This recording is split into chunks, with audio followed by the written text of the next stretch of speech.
This is the first part of a double header, so it's about activism in firstly Brisbane, Meanjin and then in Canberra, to be delivered by my colleague Karen Smith. The background to the questions I consider, and which you may wish to also consider if you're thinking of being either involved in activism or stepping up your leadership role, is I've been involved in actions to oppose state-supported gender ideology and sex self-ID since 2018, so not very long.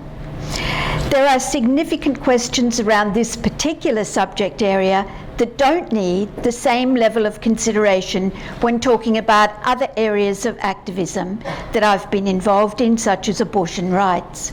This area, defending the sex-based rights of women and safeguards for children, is the least safe form of activism I've been involved in. In none of the other areas have I needed to consider our physical safety. Questions like, are we likely to be attacked? How do we protect ourselves? How do we protect our speaking equipment and our merchandise? But they are the questions we have to consider now as feminist activists. I've collected my thoughts into 12 points. 1. Primarily, we think of street protests as activism, but it isn't only street action. There are other forms of engagement, such as public meetings and postcard campaigns. Regarding street protests, a decision to be made is, do we do it unannounced, so the MRAs, and I use the term MRAs deliberately, don't have pre-warning, or do we promote the venue, date and time, which of course means the MRAs know where and when will be. Through IWDBN, I've done it both ways. And keep in mind that Brisbane, of all the cities, has probably done more feminist street activism than other places in recent years to defend our sex-based rights. From May 22 to January this year, I organised a series of 7 small rallies, just 20 to 30 people. The venues were advertised, the police were notified, using the required notice of intention to assemble and march. For these rallies, I brought speaking equipment, had 4 to 6 speakers, we sold merchandise and distributed flyers. For each of the 7 rallies, I appealed to the police to attend, which is quite strange for a gal from the 70s. The police attended 4 times only of the 7 requested times. When they didn't attend, abuse was more pronounced. On one occasion in September 22, the police didn't come and a group of women blocked our way for a short time. One of them seized one of our placards and attempted to destroy it. So the next month, in October, following our usual appeal to the police and a really mean letter to the police minister from us, the police did turn up. This time, a group of 9 or 10 MRAs attended our rally, abused us, and there was one incident of physical aggression. The police were slow to respond to the aggression because they weren't expecting it. I think from now on, the police will recognise they need to attend and they need to be prepared. In addition to the protests where dates and venues are advertised, between April 21 and April 22, I organised 6 protests that were not announced. We met together at a designated spot in numbers between 6 and 16. And with placards on display, we walked on footpaths around the city distributing flyers that alerted people to the Queensland Government's sex self-ID plans. While we experienced some abuse, most people were shocked at the government plans and supportive of our views. The lack of pre-advertising meant the MRAs couldn't disrupt our efforts in numbers. For both forms of street protest, a couple of people need to be delegated to take photographs for posting on social media. Don't leave it to chance. And for the rallies, you need a certain number of people who are prepared to speak. Fortunately, this wasn't a problem for us. Over the 7 rallies, 34 short speeches were given. Some people spoke once, others spoke more than once. In all, 20 separate people were prepared to speak. For the rallies, it's great if you can video the speeches for later posting to social media to reach a broader audience and encourage others to take similar actions. So you need one person with video skills and you need a YouTube channel. The next important form of activism is public meetings with presenters and discussion on particular topics. Again, a photographer and videographer are essential for social media. I realised we needed a system to ensure those who don't want to be videoed or photographed are not. Let's face it, today there are serious risks, often involving people's livelihoods, in being associated with women's rights campaigning. A simple system at rallies is using a ribbon of a particular colour for everyone who doesn't want to be photographed, and that's worked reasonably well. People do need to take individual responsibility for keeping away from the photographer and the videographer. With public meetings, as with street activism, an important issue is whether to use a secret venue or a publicised venue. Weigh up the pros and cons. Since 2019, with one exception, I've used undisclosed venues to protect us from MRA aggression. The one exception was the meeting held on the 12th of November last year. However, being cancelled by the commercial venue because of threats and harassment by the MRAs has taught me that feminist women are nowhere near the time when we can meet openly in advertised venues unless it's outside and we can ensure police presence. The risk of being cancelled is high if we advertise the venue in a commercial place. The risk of physical attack is also high.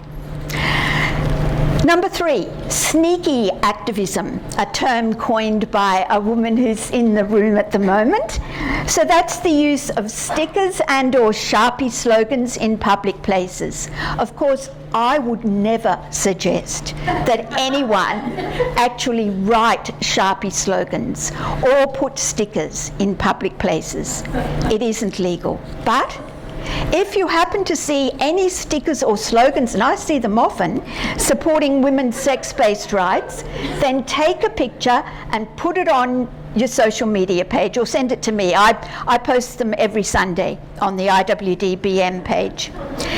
When we post those pics, it lets other women's resistors know they're not alone and they also can take individual action. Number 4, postcard or letter campaign. I've got one running at the moment, as you know, the postcard to the Premier. Please sign it. You don't need to pay for a postage stamp.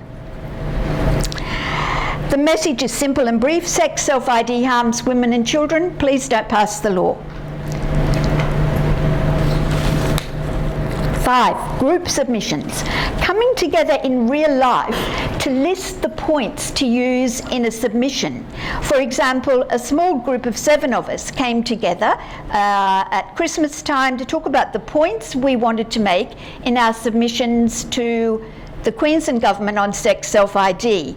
And you can either pool it and make it a one single submission. What we did on that particular occasion was we all just then went away and made our own submissions informed by each other's ideas. And this is an action where women can be involved who can't be involved in other more public actions. Number 6, from the very first event hosted by IWDBM, that is the rally and march for IWD in 2018, informal gatherings over food following each event have been important. Everyone attending the event is included, no one is left out. Number 7, flyers for each public event.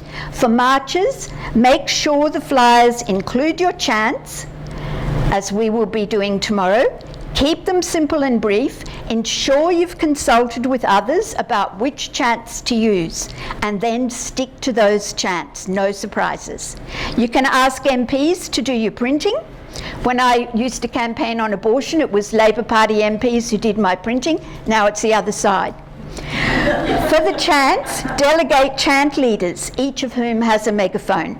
If you make one chant leader the main one, it reduces confusion. In keeping with feminist practice, share the role of chant leader, so it isn't the same woman doing it each time. IWDBM probably has 40 or 50 call flutes covering most of the areas where sex self-ID sets back our rights, from lesbian erasure to safety and comfort in change rooms to the rotten reporting we get from the ABC. There's often a choice in call flute thickness. Get the thickest you can afford, they'll last longer. Number 9, evaluate each event you organise, whether it's a rally or a public meeting, and ensure that other people have the opportunity to evaluate. You will all have an evaluation sheet on your chair. A simple feedback mechanism is to ask 3 questions: what worked well, what needed improvement, what was a disaster. Number 10, the nature of activism. It's repetitive. It goes on for a very long time. I've noticed that new activists often think an action needs to be done only 2 or 3 times to make an impact. Put up a sticker in a public toilet 2 or 3 times. It doesn't work like that. You have to keep doing it over and over and over again. Number 11, don't assume that activist leaders don't need skills or attributes. Often we're told we don't have any skills. You need good organising skills, good networking skills, delegation skills, the capacity to help develop people's confidence in their own skills, the willingness to ask for help, the generosity to acknowledge other people's skills, the capacity to speak up, negotiate with the police, etc. Number 12, money. Money provides the means by which many of the other things can occur. That's just a fact of life. The purchase of a PA, we've got an $1,100 PA, megaphones, call flutes, banners, speaker travel contributions. So think about how you can raise money for your bank account. Selling merch brings in some money, and people with skills are very generous in making things that can be sold. For example, crocheted brooches, shawls, thanks Paddy, thanks Janet, suffragette sashes, thanks Heather, postcards, thanks Shell, artwork, thanks Donna, quilts, thanks Justin's mum. Running raffles also brings in some money. Also, you'll find that once you have some runs on the board, people will trust your work, and they'll develop a loyalty to what you do that will translate into making donations. And then you'll be in a position, as I've been, to donate money to a number of women in Queensland and in New South Wales who undertake freedom of information requests in their research. So we've been able to use the IWDBM account to donate quite a bit of money to those women who spend their time researching. The fundraising does take more time than I would like, but it's essential. Hope that helps.